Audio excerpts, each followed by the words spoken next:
Good evening students and all my friends. BK Mishra sir की online class में आप सभी का हार्दिक स्वागत है। आज का जो टॉपिक आज दिनांक 26/4/2020 आज का टॉपिक है जीएस के अंतर्गत, जीएस और जी के दोनों के अंतर्गत टॉपिक है जनसंख्या तथा नगरीकरण। इसे इंग्लिश में कहते हैं पॉपुलेशन एंड अर्बनाइजेशन।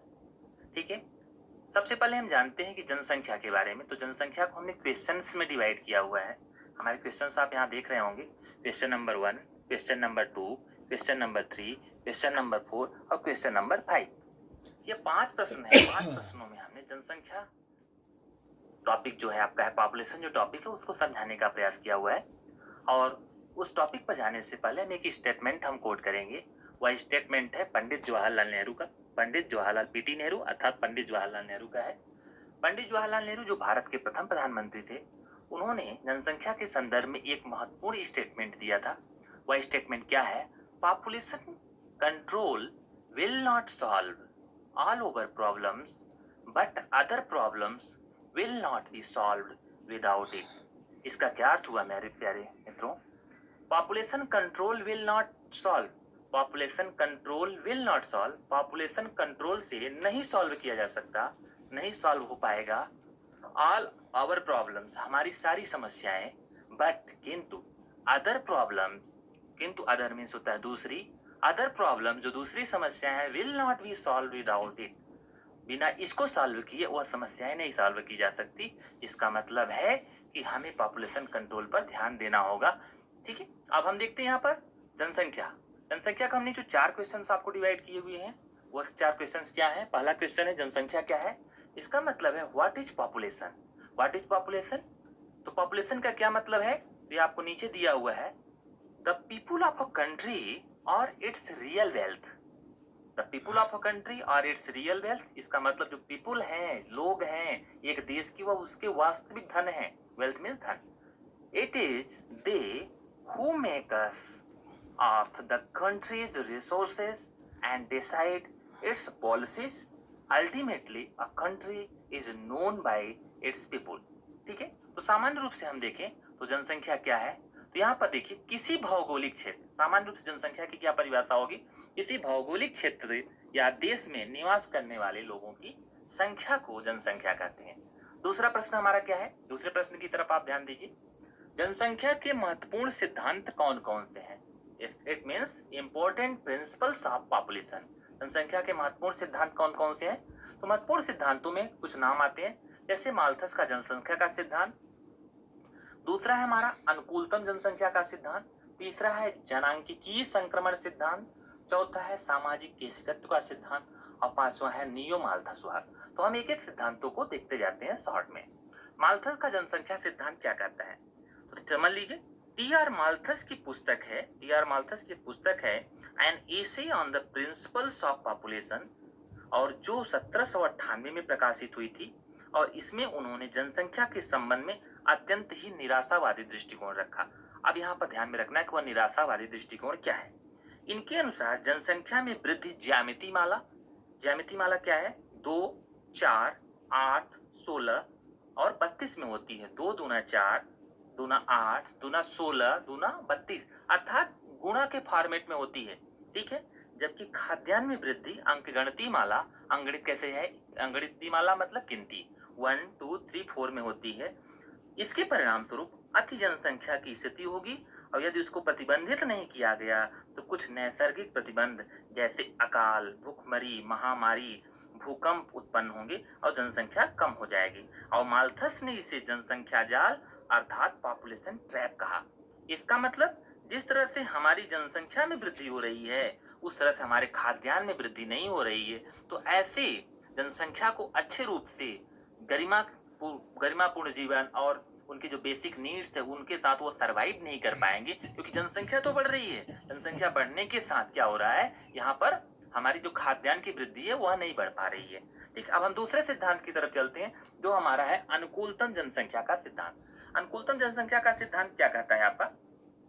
कहते हैं यह सिद्धांत प्रति व्यक्ति राष्ट्रीय आय या अधिकतम कल्याण के सापेक्ष इष्टतम जनसंख्या के स्तर से संबंधित है, और इसका प्रथम उल्लेख एडवर्ड वेस्ट ने किया। ठीक है, और विकसित हेनरी सिज्विक ने 1907 में किया था, पर एडविन कैनन ने इसके लिए सर्वप्रथम अनुकूलतम शब्द का प्रयोग किया और इसे कैनन के नाम से जाना जाता है। तो सामान्य रूप से यदि हम अनुकूलतम जनसंख्या सिद्धांत को देखें तो अनुकूलतम जनसंख्या सिद्धांत वह होगी जिस पर प्रति व्यक्ति राष्ट्रीय आय अधिकतम हो। ठीक है। तीसरा जो हमारा प्रश्न है, तीसरा जो हमारा सिद्धांत है वह है हमारा जनांगीय संक्रमण सिद्धांत। देखिए, थ्योरी ऑफ डेमोग्राफिक ट्रांजिशन।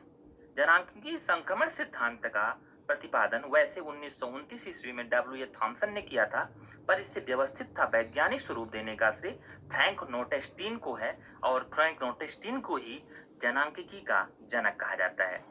अब आता है चौथा हमारा सिद्धांत है, और इसी में देखिए एक सिद्धांत आता है संक्रमण सिद्धांत। संक्रमण सिद्धांत के अंतर्गत लोग अलग अलग चरणों की बात करते हैं और अधिकांशतः सीपी ब्लेकर के ही दृष्टिकोण को स्वीकार करते हैं। ठीक है। अब हमें देखना है चौथा जो हमारा है सामाजिक केशिकत्व का सिद्धांत, और सामाजिक केशिकत्व के सिद्धांत की को हम देखते हैं। सामाजिक केशिकत्व का सिद्धांत क्या कहता है?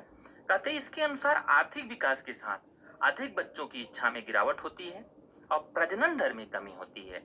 आर्थिक विकास के साथ मतलब आपकी इकोनॉमिक स्थिति अच्छी हो रही है, अधिक बच्चों की। अब आपको लगेगा कि सभी बच्चों को अच्छे से हम लाइफ स्टैंडर्ड दे लें तो आपकी क्या होगी, आपके मन में एक अभिलाषा जगेगी और आप प्रजनन दर मतलब कम बच्चे की चाह रखेंगे।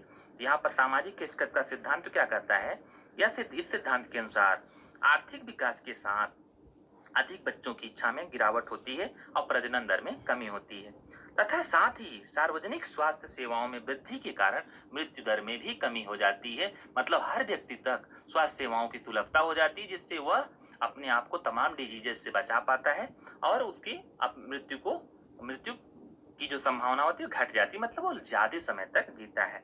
अब अगला हमारा है सामाजिक केशिकत्व सिद्धांत के साथ पांचवा हमारा है नियो माल्थसवाद। नियो माल्थस क्या बात क्या कहता है?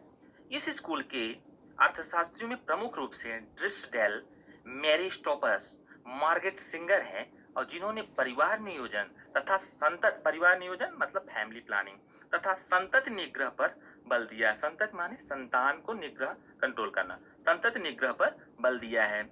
और इस प्रकार जहां माल्थस को आपने पहले ही भी पढ़ा, माल्थस गर्भ निरोध के कृत्रिम साधनों के पक्ष में नहीं थे, ऐसे कॉन्डोम्स और तमाम तरह की चीजें होती हैं, तो गर्भ निरोध के कृत्रिम साधनों के पक्ष में नहीं थे। वहीं नौ माल्थेजियन इसके पक्ष में थे। इसका मतलब पॉपुलेशन को कंट्रोल करने के जितने भी साधन हैं उन साधनों के यूज करने के पक्ष में थे। कौन? नियो माल्थसवाद सिद्धांत। अब अगला हमारा जो क्वेश्चन आता है, हमारा जो तीसरा जो प्रश्न है, सेक्स कंपोजिशन या सेक्स रेशियो, जिसे हम हिंदी में कहते हैं लिंग अनुपात, से क्या तात्पर्य है? तो देखिए प्यारे स्टूडेंट्स, प्रति 1000 पुरुषों पर स्त्रियों की संख्या, प्रति 1000 पुरुषों पर स्त्रियों की संख्या, तो यहाँ पर फार्मूला क्या बनेगा? Mail population upon female population into 100। अब यह फार्मूला कहाँ पर है? कहते हैं यहाँ पर कुछ देशों में इस तरह का फार्मूला है और यह फार्मूला अधिकांश रूप से स्वीकार कर लिया गया है। अब देखिए यहाँ पर सेक्स पॉपुलेशन, सेक्स कंपोजिशन क्या है?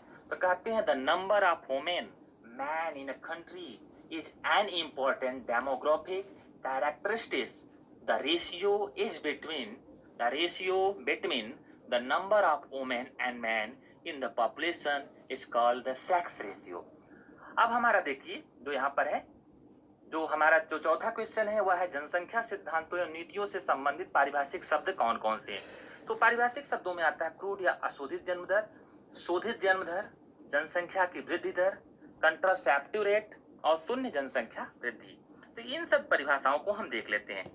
क्रूड या अशोधित जन्म दर क्या होता है? पहला जो है डिफिनेशन हमारी है, कहते हैं किसी विशेष वर्ग में जन्मे पंजीकृत कुल बच्चों की संख्या तथा उस वर्ष की कुल जनसंख्या के बीच अनुपात, प्राय इसे हम 1000 में व्यक्त किया जाता है। दूसरा हमारा है शोधित जन्म दर।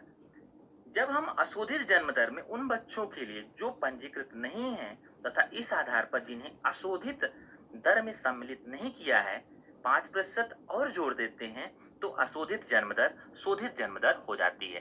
तीसरा हमारा क्वेश्चन है जनसंख्या की वृद्धि दर। जनसंख्या की वृद्धि दर क्या है? तो कहते हैं किसी एक वर्ष में अशोधित जन्म दर तथा मृत्यु दर के अंतर को जनसंख्या की वृद्धि दर कहते हैं। ठीक है। और जनसंख्या की वृद्धि दर, जन्म दर तथा मृत्यु दर में अंतर में निवल माइग्रेशन दर को जोड़ देते हैं। चौथा हमारा है कॉन्ट्रासेप्टिव प्रिवलेंट रेट, या क्या होता है? तो कहते 15 से कॉन्ट्रासेप्टिव प्रिवलेंट रेट, यह बहुत इंपॉर्टेंट है।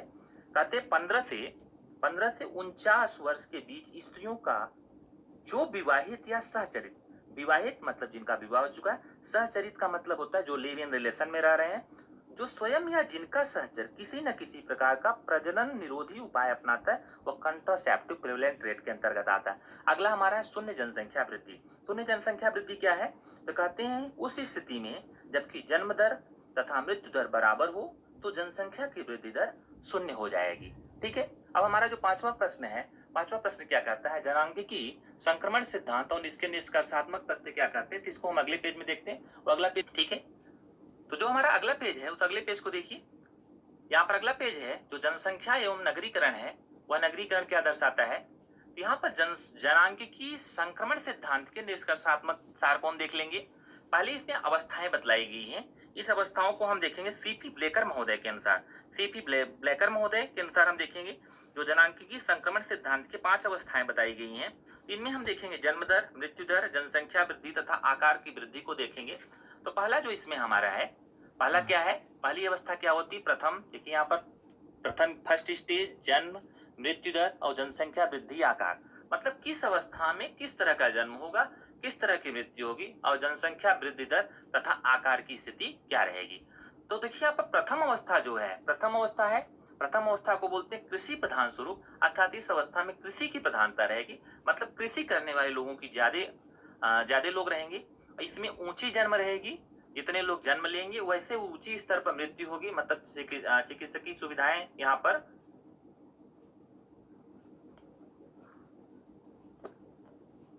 ठीक है, यहाँ पर मतलब चिकित्सकीय सुविधाएं उतनी अच्छी नहीं रह पाएंगी। और इसमें क्या होगा? जनसंख्या की वृद्धि तथा आकार इसमें क्या होगा? इसमें हमारे स्थिर तथा बहुत धीमी हो जाएगा, अर्थात मतलब स्लो प्रोसेस हो जाएगा। दूसरी हमारी अवस्था है द्वितीय अवस्था, विकास की ओर अग्रसर अवस्था।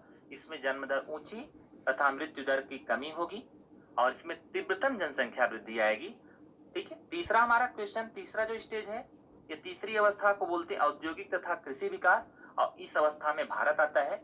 यहाँ पर जन्म दर में कमी है और तेजी से मृत्यु दर में भी गिरावट आ रही है, तेजी से गिर रहा है, और जनसंख्या की वृद्धि दर में कमी, जनसंख्या की वृद्धि दर में कमी और जनसंख्या की भयावह स्थिति रहेगी यहाँ पर। ठीक है। चौथी फोर्थ स्टेज क्या है? फोर्थ स्टेज क्या है? उच्च विकास और यूरोपीय देश।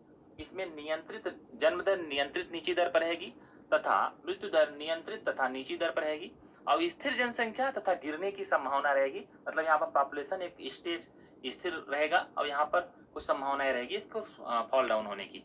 फिफ्थ स्टेज क्या है? पूर्ण विकास की अवस्था का अवसर। यहाँ पर अत्यंत नीची मृत्यु दर रहेगी और यहाँ पर मृत्यु दर नीची रहेगी और आकार में यहाँ पर जनसंख्या के आकार में कमी आएगी और इसमें विकसित देश जो हमारे यहाँ फ्रांस और ऑस्ट्रेलिया आते हैं। ठीक है। यदि आपको यह टॉपिक जनसंख्या और नगरीकरण का टॉपिक यदि आपको अच्छा लगा हो तो आप इसे लाइक करें, सब्सक्राइब करें और फ्रेंड्स के बीच में इसे शेयर करें। जय हिंद।